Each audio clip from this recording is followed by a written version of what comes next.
Let's jump right into this explainer, because today we are unpacking one of the most fascinating urban transformations on the planet, Hyderabad. And look, we're not just going to rattle off a timeline of dates and concrete buildings. We are literally diving into the DNA of a city. We're going to see how the actual vibrations of ancient architecture somehow laid the groundwork for an artificial intelligence revolution. It's wild. I mean, you gotta wonder, how exactly does a city evolve from ancient cosmic geometry to a hyper-modern AI-driven digital metropolis? It's a massive paradox, right? On one hand, you've got 8th century architectural footprints vibrating with cosmic energy. And on the exact same piece of land, you have a 3D mapped net zero future. How do you map a futuristic city while literally standing on ancient non-orthogonal heritage sites? Well, that ecosystem paradox is exactly what we're exploring today. Okay, let's dive right into this roadmap. 1. Heritage and sonic geometry. 2. The science and IT corridor. 3. Mapping the city in 3D. 4. The urban traffic gridlock. 5. Sustainable commute transit hubs. And 6. Vision 2047. Bharat Future City. Let's go. Section 1. Heritage and sonic geometry. To understand where this city is headed, we really have to understand the energy it was built upon. And right at the core of that foundation is this incredible concept called spandana. So in 9th century Tantra yoga texts from the Kashmir Shaivism tradition, spandana is the subtle, creative pulse of the universe. It's not just physical, and it's not just energetic. It's literally a throb, a vibration that vitalizes all movement and breath. Keep this idea of a pulse in the back of your mind, because it's the hidden thread that weaves through the entire history of Hyderabad's development. And this brilliantly illustrates that idea. When you consider sonic geometry, think patterns like the Sri Yantra that are actually generated by sound frequencies, like the chanting of Om, and you compare them to the complex footprints of Indian heritage sites, it's mind-blowing. These ancient builders weren't just throwing up four walls. No way. They were using natural materials to create non-orthogonal, fractal layouts that mirror those exact sonic frequencies. The architecture itself was designed to resonate with the universe. Section 2. The science and IT corridor. But, cities don't just stay in the 8th century. Let's look at how that ancient quest for cosmic alignment morphed into a quest for scientific breakthrough.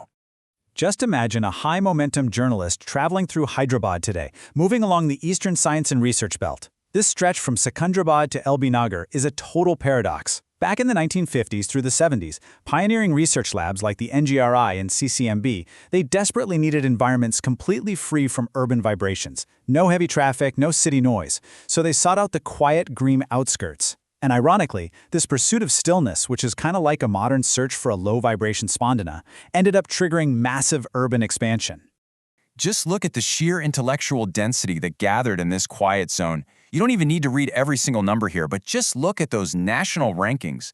You've got the Council of Scientific and Industrial Research at number 1, ICRSAT at number 2, the Center for Cellular and Molecular Biology at 9. I mean, in one single corridor, you have scientists probing the deep geology of the Earth, right next to others decoding the microstructure of DNA. The output of this corridor is just absolutely staggering. Now, this dense clustering of government research labs naturally created an ecosystem that was incredibly hungry for technology. By the late 90s, this evolved into a full-blown IT boom. The 1998 cyber towers became the flagship for this. And then you get these incredible organic phenomena popping up, like the United Streets of Amrapet, which literally became a massive funnel exporting tech talent across the globe. So that quiet science belt, it birthed a booming, loud, high-tech metropolis. Section 3. Mapping the city in 3D. With all this crazy, rapid growth layering right over ancient foundations, how do you even comprehend the scale of the city? Well, here is where the past and the future collide head-on. Today we use AI and algorithms to map cities in 3D from satellite imagery. But remember those sonic geometry footprints we talked about? Those complex, fractal, non-orthogonal shapes of Indian heritage sites completely confuse standard global mapping algorithms? Most AI is trained on, simple, square Western buildings. So when it tries to map a 9th century multi-tiered stupa or a rock-cut temple, the algorithms really struggle to capture the true shape. So to bridge this gap, geographers and digital storytellers are combining some seriously cool tools.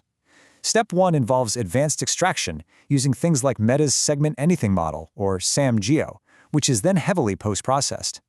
Step 2 takes these precise, weirdly shaped footprints into software like After Effects to add 3D perspective, dynamic camera angles, and rendering. And finally, Step 3 results in immersive geographic storytelling. It allows us to basically fly over these complex, ancient structures virtually with stunning accuracy. Section 4. The urban traffic gridlock. But of course, all this incredible technological growth brings us face to face with a pretty harsh, ground-level reality. Our high-momentum journalist traveling that science corridor would immediately notice the ecosystem paradox. World-class, high-tech research labs totally surrounded by urban decay and chronic traffic congestion. The city is literally choking on its own success. But the response has been aggressive. We aren't looking at empty promises here. We are looking at massive momentum. 21 corridors have been flagged for immediate road engineering fixes. 4 elevated corridors are currently under construction. There's a new 345 crore rupee 6-lane grade separator. That is around 100 interventions planned for this year alone. Section 5. Sustainable commute transit hubs. But as we know, you can't just pour concrete to solve a social problem, right? Now, what's really interesting about this is the contrast between the macro and the micro. On a macro level, the state is dropping massive resources. They're adding 2,800 electric buses by 2027 to totally overhaul the public transit network. But on the micro, neighborhood level, the solution is beautifully human. We are looking at concepts like school pool hubs, which actually empower families with the autonomy to share commutes, walk, or bike safely together. And this brings us to the Sayogi Commute, a localized model based entirely on community, communication, and commute. Drawing some inspiration from successful models like King County's transportation hubs, these local nodes connect adult commuting needs with safe student transit. It transforms what is usually a super stressful morning drive into a community-building exercise. By engaging parents, schools, and local transit, it creates a localized web of efficiency that cuts down on single-car trips and really brings the neighborhood together. Section 6, Vision 2047, Bharat Future City. So where does this all ultimately lead? Let's accelerate right into our final era. 30,000 acres. Just let that scale sink in for a second. That is the massive footprint proposed for the Bharat Future City in the Muchula region. It is envisioned as a fully net-zero, smart, future-ready metropolis. So the crucial point is, when all these elements merge, using that Sayogi Commute transit philosophy, this new city essentially triggers a virtual nuclear explosion of global urban efficiency. We are talking about a 400-acre flagship AI city hosting global supercomputing nodes. We're looking at 24/7 research hubs with a vibrant nighttime economy meant to attract elite global scientists. And they'll even have single-window gateways to fast-track global lab equipment procurement. It is a high-value, knowledge-intensive powerhouse. Yet, even with this massive scale and hyper-advanced AI focus, the underlying philosophy remains deeply, deeply human. It's rooted in 15-minute city principles, ensuring that every single resident can access essential services through walkable, mixed-use neighborhoods. It takes that pulse, that ancient spandana of community and cosmic alignment we started with, and it scales it up into the 21st century. It ensures the technology actually serves the human experience and not the other way around. Which brings us to the ultimate question. We've traced Hyderabad's journey from 8th century temple vibrations all the way to a 30,000-acre net-zero AI city. It's an absolute testament to human ingenuity and urban evolution. But from cosmic geometry to an AI-driven metropolis, how is your own city mapping its blueprint for the next century? Are you leaning into your heritage? Are you solving the ecosystem paradoxes right in your own backyard? Something to chew on the next time you navigate your own urban grid. Thank you so much for joining me on this explainer, and I'll catch you next time.